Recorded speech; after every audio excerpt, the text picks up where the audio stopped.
No te conformes con las noticias filtradas.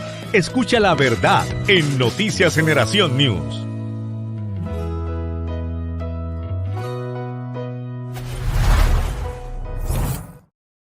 Bueno, mi gente, aquí estamos. Regresamos aquí a las noticias de la palabra. Déjale saber a todo el mundo que ya estamos en vivo en las noticias de la luz de la palabra. Yo soy tu pastor Julio Vientos y estamos hablando del cristianismo progresista y ya hablamos sobre algunas, ¿verdad? De los fundamentos de ellos y ahora vamos a hablar cómo comenzó el movimiento progresista.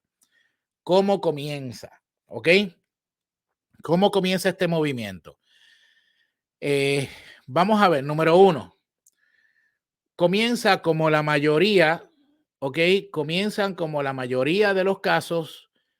Lo que inició el movimiento de la Iglesia Cristiana Progresista fue el descontento. Escuche esto, escuche esto. Lo que inició el movimiento de la Iglesia Cristiana Progresista fue el descontento con el status quo y lo que a muchos consideraban una iglesia elitista o crítica, que se había desviado de las enseñanzas y prácticas del amor de Cristo. Oiga eso, oiga cómo comienza este movimiento. Todo movimiento de herejía, escúcheme, todo movimiento de herejía y de apostasía en la iglesia comienza siempre desde adentro, desde donde están los cristianos, ¿ok? No comienza afuera, comienza desde adentro. Por eso es que el apóstol dice en una de sus cartas, salieron de nosotros, pero nunca fueron de nosotros. Ok, entonces, como la mayoría de los casos, este movimiento entonces comienza con el descontento del status quo que había en la iglesia en ese momento. Muchos consideraban que la iglesia era una iglesia elitista o criticaban, ¿verdad?, que se habían desviado de las enseñanzas o de las prácticas del amor de Cristo, etcétera, etcétera, etcétera. Esa fue una de las maneras como comenzó. Número dos, también, más importante aún, el movimiento progresista nació de la frustración de declaraciones concretas de fe que tendían a detener la conversación y el pensamiento en lugar de inspirarlos y alentarlos. Es lo que yo le he venido diciendo, mi gente. Como pastores, nosotros tenemos que estar equipados, listos, capacitados para poder contestar preguntas de nuestra gente. Todas las preguntas.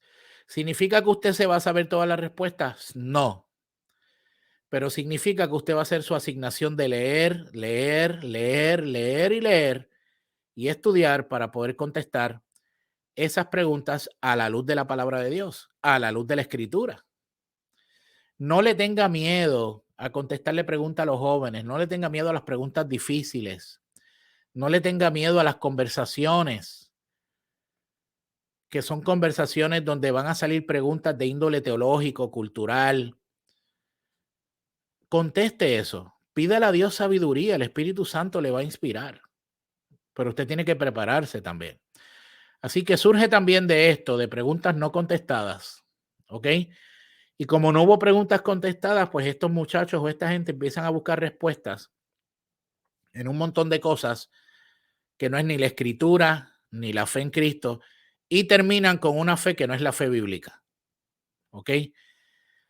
Tercero, ¿cómo comenzó el movimiento progresista? La iglesia progresista busca una religión más abierta y de libre pensamiento. Eso es lo que ellos buscan. Los precursores de la iglesia progresista siempre están buscando una religión que sea más abierta y de libre pensamiento y que promueva y abrace la búsqueda de Jesús y su llamado en lugar de una iglesia que enseña o que promueve una forma de pensar de mente estrecha.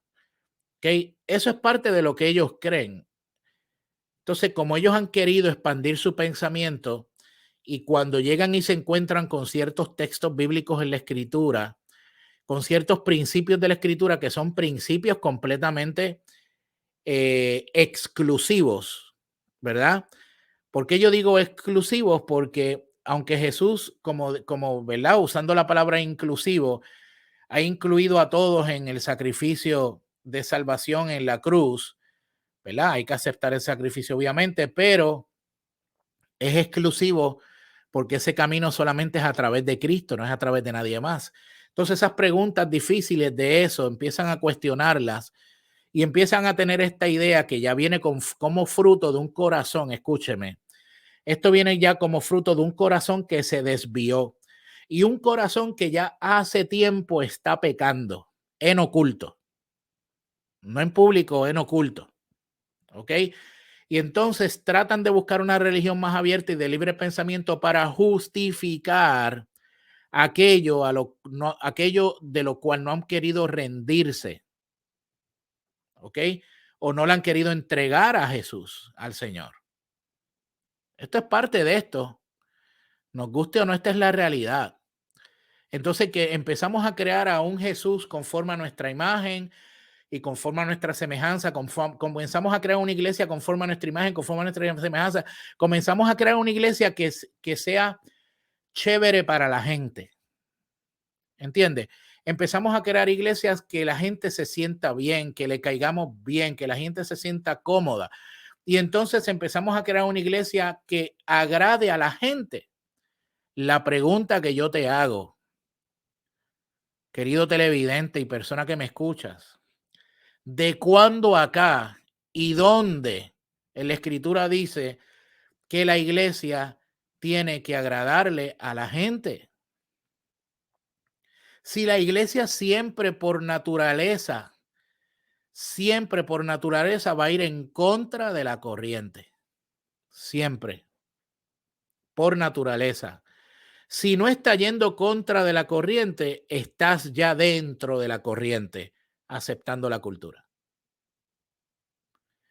Entonces tenemos que tener mucho cuidado con estas cosas que suenan lindas, pero que en esencia son cosas que nos pueden desviar grandemente. Son cosas que nos pueden desviar. Número 4.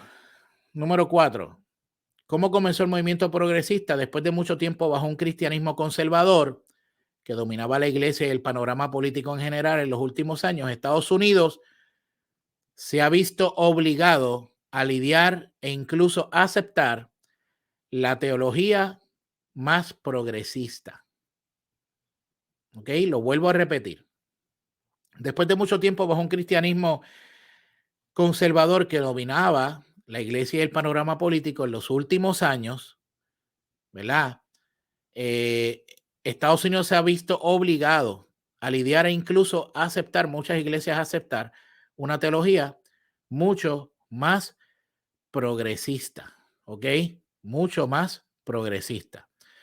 Vamos a leer un comentario que hay aquí, evangelista Yamil Natal. Eso es parte de la doctrina de la supergracia, calvinista, predestinación, esencia del vida del pueblo de Dios.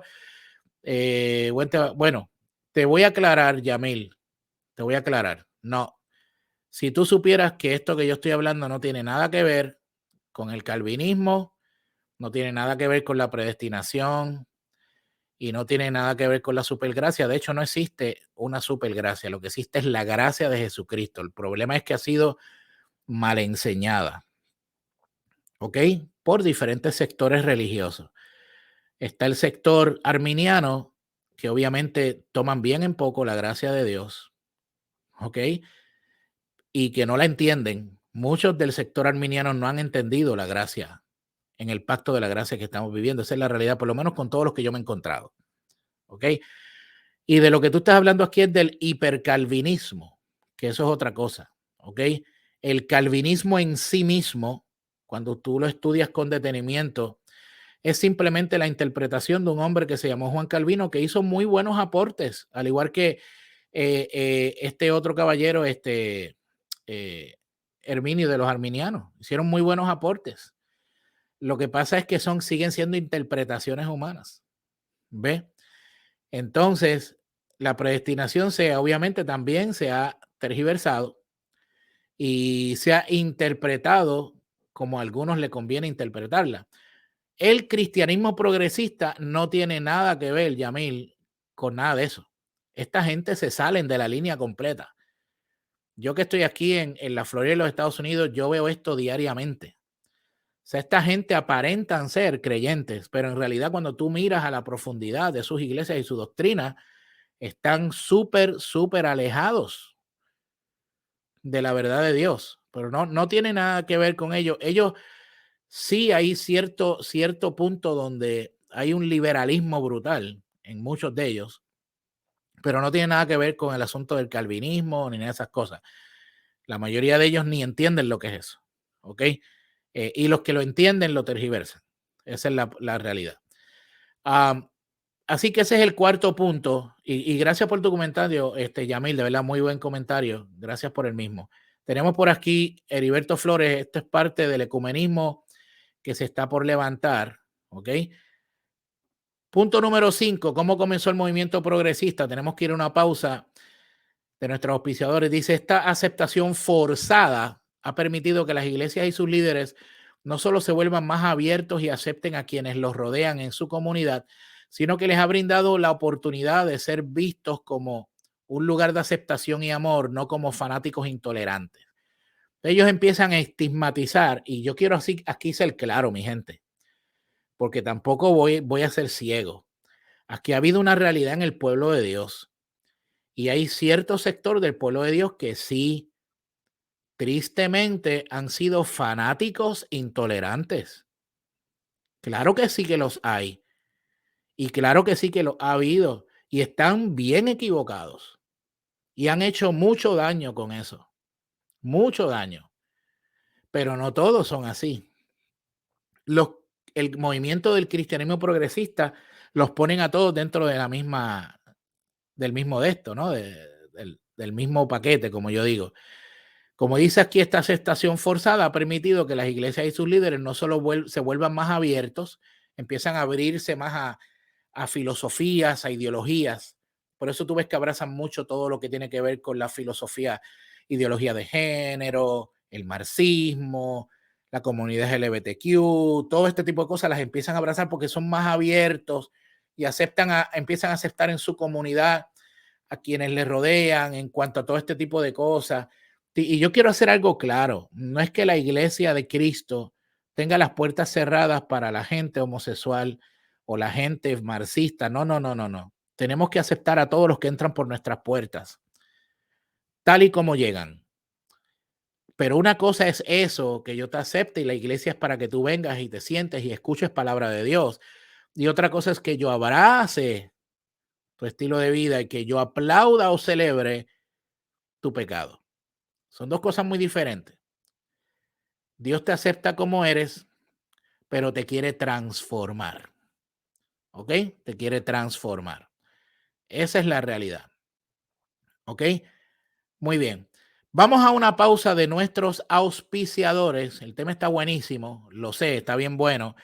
Cuando vengamos, yo le voy a poner unos videitos para que usted vea estos videos y usted, de la misma manera que yo me escandalice, se escandalice usted conmigo cuando los vea. Ok, así que vamos a una pausa de nuestros auspiciadores y regresamos ya mismo aquí a las noticias a la luz de la